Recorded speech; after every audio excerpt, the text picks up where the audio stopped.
Hello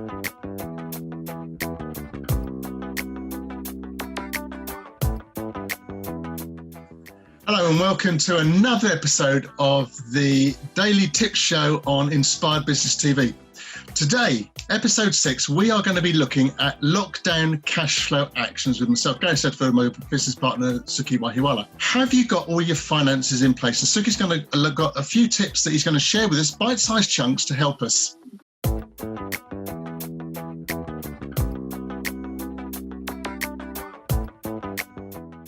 Sukhi, welcome. As I said, our Inspired Tribe members have been asking what should we be doing for cash flow purposes during this period, because things are drying up, business is stopping. What should they be doing? What are a couple of things they could be looking at? Gary, good morning, and thank you very much for the videos as well. That's so relevant. I mean, today, basically, in this lockdown period. Now, in case anybody's going to look back at this over the years, we're talking about the lockdown period of 2020. Wow, what a time, hey? We're never going to see this again, I hope. It's certainly going to change things for the future entirely, and we're all making adaptations. So what else should we be doing, Sukhi, to help everybody financially both? And I think perhaps if you could help us both personally and also on business terms. Let's start with business. Yeah, that'd be wonderful, actually. Well, what I'll do, just to make it nice and easy for everybody, if it's okay, I'll put it both together. So yeah, sure. My actions and thoughts, I mean, there are about 9 or 10 things that one needs to do in this particular lockdown period. Yep. And whether you're in business or not in business, it doesn't matter. It's both of them. So some of the key things here is that we've got to understand is that lockdown means that you can't get out of the house realistically, and you can't go to work in that context of office space. Some people have migrated into being home-based, and also they're running the offices from home, and they're not getting any issues in the sense they're still getting their salaries. So for them, it's probably okay as it is. But for the vast majority of individuals who are having to work in the environment where they were practical workers, zero-rate contractors, etc., these individuals, we're going to go through a few things for ourselves today. So step 1 would be, I think, starting at the top, the first few things we've got to look at is mortgages and rents. So wherever you're residing, where you're living, the first thing you've got to take action to do, and this has been, I've waited for a bit of time to release this particular episode, is because there was a lot of, I'm not sure what's going to happen during this time. That's right, yes. So the first thing that we're going to look at is basically with a mortgage. If you have a mortgage, that is a personal mortgage. Let's start there first. First thing, and by the way, this is not FCA regulated information. This is bite-sized information, and it's the type of information that's just shared with our Inspired Tribe and my private mentees that work with us on business and masterminding. Brilliant, so thank you. Just to be very, very clear with that. So the mortgage environment says, I'm going to lead you towards speaking to each and every one of your mortgage lenders. Go to speak to them straight away if you haven't already. Speak to them straight away and ask them to put a mortgage holiday or a mortgage pause in place. Now, there's a considerable difference. A pause basically means that they will hold your mortgage as it is and not take the payment for this month, next month, or the third month, which currently I think until around June, we seem to be, we have the facility to be able to stretch it till 90 days. So a pause, they pause the rent of the mortgage, and it kind of continues in the normal vein, and the length of the mortgage increases from, let's say if you had 10 years left, it'll be 10 years and 3 months, or however long you pause it for. But when we say mortgage holiday, that means basically if you've accrued and what we call a surplus, an overpayment in your mortgage, then a mortgage holiday is normal. They basically just, they can pause your payments, doesn't increase the term, and it doesn't increase any payments because obviously they've already got the credit in there. They take the credit information. That's basically overpaying your mortgage. If you're in a situation where you haven't overpaid your mortgage and you desperately require a mortgage holiday, because of the government legislation that was launched and released in the last March with the actual budget, we can ask and request our mortgage lenders to basically put a pause or a holiday on there. Now, holiday functions differently. The holiday means that basically they will take that accrued income and spread it over maybe 6 months or 12 months after lockdown period onto, or once the incomes have started again, onto your repayment. So if your repayment was £500, it could go up to £600 to compensate for the difference in money. So there's the two things. But you urgently need to put a pause on it. And how do you do that? There's a mix of things on the phone. If you ring up your lender, give them your details, they will ask you some basic income and expenditure form paperwork and questions, such as what is your current income, what is your current status, have you managed your utilities, what are you doing with them, etc., etc. And what sort of current expenses do you have? And if you're actually at home, our expenses have reduced, our fuel costs, our petrol costs and stuff have reduced. Unless you're obviously delivery, and our heart goes out to anybody who's working with the NHS, in the health systems, pharmacists, doctor surgeries, and delivery companies, and also the restaurants which have turned themselves into takeaways. Anybody who's going out to work to support the national community, our heart goes out to all of them, and thank you very much. Thank you for your service. And with reference to your rents, Q&A, they'll ask you some simple income and expenditure questions, and then they will ask you how long you would like to propose the pause for. And mostly my suggestion would be is to pause it for the maximum 90 days. And this is not FCA regulated, so I'm not telling you stuff that you should be doing. I'm saying I would be extending it for 90 days. And if and when the income starts again, when you start going back to work, and I'll talk about furlough and stuff later, but if you get back to work, then what we'll do is that you receive your payments. Don't just use that as excess money. I'm sure the temptation will be high, but try to please overpay and send that payment over, even though the mortgage is paused. The mortgage pausing is for your safety. And some of the mortgage lenders are actually saying, once you've done that, please cancel our direct debit as well, just in case there's an error with the machinery you've taken the payment. Now, that's a prerogative that you can all take. We have taken that decision of cancelling direct debits, even though we've communicated. So can I just ask at that point, when you do that, does it actually affect credit ratings or anything like that by doing that? That's a brilliant question. No, it should not. Because when government legislation has stated that we require the mortgages can be paused, your rent breaks can happen, rates and etc., which I'm going to cover, then there shouldn't be any issue with reference to credit rating. During this period of time, there are no evictions happening, bailiffs aren't calling around due to lockdown, and also due to the fact that everybody's very aware in the national state that income has probably reduced considerably for a lot of individuals. So no, it should not change your credit rating. It should be very, very clear. If they've obviously, at the end of the day, they should be writing to you via email or via letter stating we have put your property or your mortgage on mortgage pause or a mortgage holiday. At that point, you have evidence to make sure that it does not nothing gets updated onto the credit rating. Hope that helps. Right. Thank you. Because these are bite-sized chunks, I'm going to move a little bit faster. So Point 2 would be rents. So if you're in a rental situation, which is a vast majority of our community out there, the situation is similar where you can pause your rent. You can request to pause your rent, but it's got to be tastefully done through, if you're an agent, you've got to speak to them, you've got to request that you've got no income, give them they may ask you proof again of, is there any income coming through, why not? Then they'll pass it through to the landlord. The landlord is kind of not obliged, but if I was the landlord of a tenant who's requested that space, I would ensure that my rent, if I have the property on mortgage, is genuinely on pause as well, and I would happily pass that on to my rental tenant. But just to make sure that there should be a correlation there, if you're the landlord in the middle, please make sure your mortgage is on pause, and then obviously offer the mortgage rent sabbatical as well. It's very important because we sometimes forget that we've got expenses, or we try to get our mortgage rents in and possibly get our mortgages paused. Both ways, I will call out all humanity as being ethical and being fair with everybody in this current situation.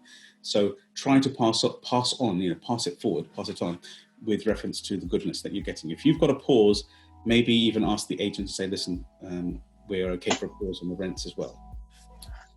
And step 3, next action is to consider immediately the rates, because rates can be paused immediately with the City Council. Most mortgage companies and rates and electronics, you just go online and go to their website and file the request for report. But remember, when you file that request, do remember to stop your direct debits. Even when it comes to rates as well, go and basically file, ring them up and ask for a rate pause. It's very simple, just give them a call, give them your rates details on the phone call, go to the right department. If it's busy, go online and fill in the form for a rates pause or rate sabbatical as well. Okay. In essence. And is it number 3 or number 4? Number 4 coming up. That's what I thought, just to keep an eye on with all else there. So number 4 is utilities. Utilities meaning gas, electricity and water. Just electricity, the consumption stuff. All of the electricity boards have been amazing, and we've got obviously a vast portfolio that we've been communicating with all of our utilities lenders as well, and not one of them has caused a problem. They've all been very helpful. Some have a mixed bag, and I'm not going to mention and call out any companies. Some have just been pushing it for 90 days until the lockdown's finished and cash flow starts again, and some have said, sorry, we don't know how long lockdown's going to last, so we'll give you a 30-day sabbatical. So they're going to look at it every 30 days. And can I just ask at that point, is that somewhere that you then have to go back to them after 30 days, or will they automatically review it? Or is it best just to do a belt and braces job and go back anyway and say, look, you very kindly did this last month. Can we do it for another 30 days until we are out of this situation? Great question, actually. If it was myself personally, I would be contacting them monthly anyway, just to advise them just as a courtesy update. If they've requested a 30-day touchback, then you have no choice. Otherwise, they will try to expect you to make repayment again. So I would cyclically, as a very good action, communicate with them on a monthly basis. Just contact them back and say, nothing's really changed. They won't have any issues around it. Even if they've given you a 90-day sabbatical, please try your best to try and get some feelings back with reference to that as well. Just to be honest, this is about calling to integrity as well. This is not about trying to take what's due to me. Because the Inspired Tribe, what we do is we don't do things like that. We're here to be integrous and honest in the open market as well. Same with your electricity, gas, and same with your water rates as well. Now, water rates logically can be done at a very similar time to when you're calling the City Council for your rates. Now, I'm going to move on to step 5 or point 5, which is basically, let's say you have loans and personal debts or personal car loans, etc. These, I'm putting them all into one category. You can ask the exact same procedure, giving them a call, giving them a bit of an income and expenditure, INE as we call it, and then asking them for a pause and sabbatical. Your car definitely, because you're in a situation where you have we'll go to car in a second, sorry. You're not driving it, but your loans, you can get them all paused. Exactly the same way, whether it's with a bank, whether it's with an external company, request that. Always ensure that you get it in writing. The key here is to get in writing an email confirming that your loan has been paused or has been put on some kind of sabbatical. Now, I'll move swiftly into cars, if I may. The vehicles themselves, because we're not really using them much, logically, what would happen is that if you had a mortgage, if you had a lease or a finance on the vehicle, that would still be due. What you can do is go back to your lease and finance company and ask them in exactly the same way and go through the same procedure and ask them to pause the car. They may ask you not to drive the car at all, because logically that'll be their way. Some of our company leases have been asked, please don't drive the vehicle. This again is not FCA regulated information, so please remember that. And in those situations, logically honour it, park the car up and don't use it, use another vehicle. But in other cases, they may turn and ask you, what is the vehicle mileage, etc., and they'll put it onto a pause, but they will request you contact them on a monthly basis, just to give them that breadth and keep them updated. But when it comes to car insurance, this is step 6, if I may. Car insurances here, and all house insurances, let's just talk about that. The house insurance mustn't be paused.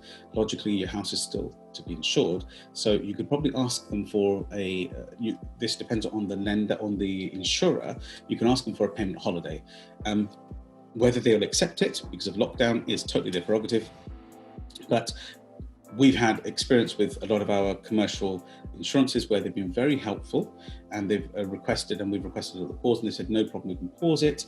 We'll still keep you insured and covered, but we'll look at it a bit later.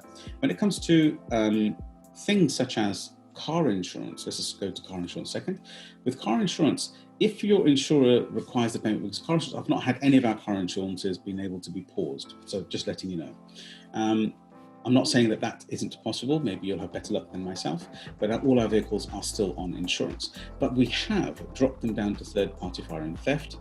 temporarily due to the fact that we're not driving the vehicles. This will, if you're an annual payer, like majority of ours, so if you're an annual payer, then you need to ask them to confirm that there will be a credit on the account, and then they refund it or they send it back. And then you, after lockdown, you increase it back to full comprehensive. Alternatively, you can knock it down, if you're on a monthly basis, put it down to a third-party fire and theft. Do remember, not FCA regulated conversation here. I'm just clarifying it again and again, because this is just from our own experiences for our own businesses.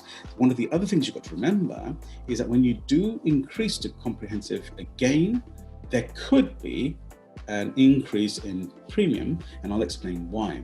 Because the increase in premium could be the fact that at the time you took the insurance, may have been 2019 or 2020 in January, and as you've paused it or removed the comprehensive cover, it drops it down to third party. That means the insurance policy itself has changed. When you then require to go for fully comprehensive, it'll be a new insurance policy.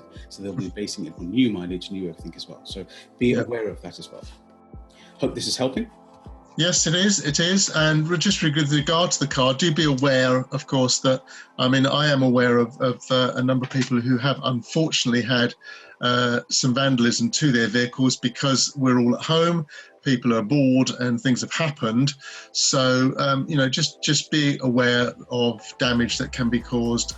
Even though the car's sitting on the driveway, unless it's locked away in a garage, it's still open out there. So, it is sensible to be aware of that and just make sure that the vehicles are still insured in some kind and some way. Thank you, Gary. And step 7. Yep. Step 7 we're going to go on to is basically looking very, very closely at your credit cards and loans and credit cards, personal loans and stuff, which I've already covered, but credit cards, all of them are accepting a payment sabbatical. From my understanding, I'm actually not a credit card user, but basically individuals who do use credit cards, you should be able to contact them and ask them, please, can we have a sabbatical? In fact, in some cases, they've I've known, again, not FCA regulations, please understand this, I've noticed that some people have had an actual extension in their credit facility as well, just to help them out through this bad period of time. Now, that within itself, I'm going to tell you on a personal level, as a business mentor and a finance specialist, of course, extending the money that is available to you is a very good thing, but you've got to remember at the end of the day, you're increasing your credit file as well. And then when you're out of this side, you'll have to pay it back. So you don't want to be in a position where you spend so much through this lockdown period that it's beyond your means. Does that make sense? You should always be very, very, very clear on how much you're spending and why you're spending it. Keep a budget in mind. Basically, that's the first few things that needs to be done. The aim of this lockdown show, this particular show, is ordered around reducing your outgoings first. Then the increasing of the incomes is another show, but we're reducing the outcomes on this particular show so that you don't work yourself into a red debt here. So if I could just go into, just to clarify a little bit more on retail side of things, because there's shopkeepers and people who cannot open in this period of time. Retail shopkeepers do all of the above because we're all humans as well, but you then do the same for all of your business loans, credits, debts, etc. And even to the extent, it sounds horrible, but because staff are being furloughed, which I'll talk about in a moment, the outgoings to the company have reduced. Anyway, this is to your supplier as well. You should also ask for extended terms with the supplier if you don't have the capital payment terms. And in some cases, I know some people have actually renegotiated a brand spanking new term of even, for example, there were some people who were, I won't mention exactly, but who regularly got a stock item in. They actually renegotiated the stock item into a lesser figure to keep things flowing because it's perishable. Okay, so ask your leases, your business leases, ask them, this is obviously step 8, ask them, how can we work out, if you're a shopkeeper who's having to close a shop, ask for a pause through the system. If you have a rental portfolio and you have a serviced accommodation, it's on rent as well, a rent to rent as we call it, or a rent to SA, ask for the same sabbatical as well. if you're receiving payment, may I be honest with everybody? I'm calling upon your integrity, please. We're an inspired tribe. We stand by our tenets of being integrous and honest. So if you are receiving rent, I always advise for you to pay rent. Does that make sense? If you're not receiving rent is when you should be pushing to try not to pay. Now, in both cases, putting the payment on a payment holiday or a pause, as they call it, and also maybe you can call it a sabbatical, is necessary. And if you receive rent, then you pay. It just gives you that frame of safety, security, that you can sleep at night and not have a problem there. Does that help a little bit? Okay, you're on mute. So just one more thing there as well. Then we move on to step 9. Step 9 with HMRC. This is now opening up a little bit of this is about your incoming now. So outgoing, we reduced it. The incoming is what we're going to talk about now a little bit, step 9 and 10. 9, I'm going to talk about the personal person. And number 10, I'm going to talk about you as an individual who's maybe self-employed. So if you're an employed individual, you may find yourself being furloughed. Furloughed means that you can make the application through HMRC. They've already gone through. You go online through HMRC and you ask, first of all, the first thing is your employer has to furlough you. And with you being furloughed, you cannot undertake any more work with that employer from home even. And if you are being furloughed, you have to have no payment coming from your current employer. Then your application, there'll be things like income expenditure and stuff that you'll need to put forward onto the application on HMRC. You file it and the application goes in, and hopefully today, the end of this month, every month you'll start to get a payment from HMRC. And that's the way I believe it will be going. When it comes to your, remember one thing, if you're in furlough, you cannot do additional work for your employer. Please remember that. Don't make that is a key point as well, because a lot of people have been asking me, I'm on furlough, but what else can I do? And I say, you can't do anything. That's, you're being paid to stay safe and keep everybody else safe by being at home. Yes, your income has dropped by 20%, but you still need to stay at home. That's very, very true. So don't start getting, well, you could do some things for free with somebody else, but please don't go back to your employer. I know one person, a scenario, should I say, was given to me that my employer wants to furlough me, but wants me to do 3 to 5 hours work every week anyway on some things. And I said, that's just not going to work. If you're on a PAYE, then if you've been furloughed, then you've got to be clear, honest. That's what the Inspired Tribe does. Us as the mentoring group, we basically do not push you to do anything that's unlawful. So furlough yourself and make application to HMRC. Go on to hmrc.co.uk, and clarify exactly. We'll try and put a link down below for us so you can get straight in. The reason why I'm saying try is because the link keeps changing. The best way to go is just go straight to HMRC in the UK's website and check and say, I have been furloughed, how do I go ahead with this? Now, going on to step 10. Step 10 with HMRC on self-employed. Now, self-employed has been a bit of a pitfall because firstly, the self-employed individuals were forgotten in the first budget. It was nearly 7 days later when they started to encompass, maybe even 10, they started to encompass the self-employed individuals, rightly or wrongly, whatever their thoughts were. A lot of individuals that we work with work in the self-employed environment because they're the business owner. So for them, the income is principally paused if they're working on a zero rate contract, which means that you've got a contract in place that could vary from 1 hour to 100 hours, for example, or 80 hours or something of that sort of nature. So you'll get paid per hour, and you'll know your hourly contract every single week or every single month.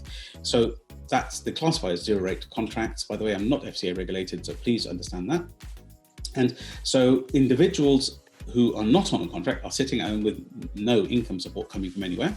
So the first thing is you must go onto HMRC and file for self-assessment, self-employed individuals as looking for 80% to gain 80% of your income to come back in up to £2,500. Again, the links are still online as it is.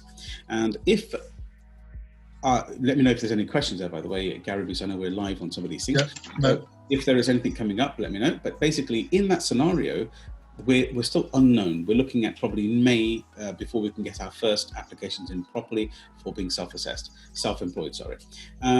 The question I've got in my brain is, obviously your incomes are down, but does that mean that you're not going to have to pay out? The first key is all the first stages that I was telling you about. We really have to push ourselves to shrink that as best as possible to get our outgoings down. Then we look at our outgoing. So there we are. So what I'd like to do now is just go through my power tip roundup of all the points that we've raised. So we started off with remembering about mortgages and rents, and we'll do a little bit more rents in a minute. But remember, with your mortgages and rents, ask for a 3-month pause. And it's very important to ask for a pause, because that then we will understand won't affect the credit rating. With regard to rentals, ask through your landlord or ask through your letting agent if you can also have a pause for 3 months, and they will obviously then ask the landlord. And what we're hoping is that if landlords have actually got mortgage pauses, then you will have that reflected in your pause as well. We then talked about rates and asking the the councils to again pause. In addition, remember to stop your direct debits, providing you have had the authority to do so. Again, with gas, utilities, water, electrics, it's good practice to again ask them for the same thing, remembering that they may well not allow 3 months, they might just do it on a monthly basis. And if that's the case, then good practice is to keep ringing them on a monthly basis. Just have a look at that. We then talked about loans, and with regard to any loan, again, from our research that Sukhi's done extensively with all of these points, the loan companies are allowing holiday periods. But again, clarify with them properly what you're allowed to do and how it's going to work, and check for yourself, what it means. With regards to finance, house and car insurance, remember, you must maintain your insurances, but with regard to the car, then you can ask them to have perhaps third party rather than fully comp, but remember, there are results from that.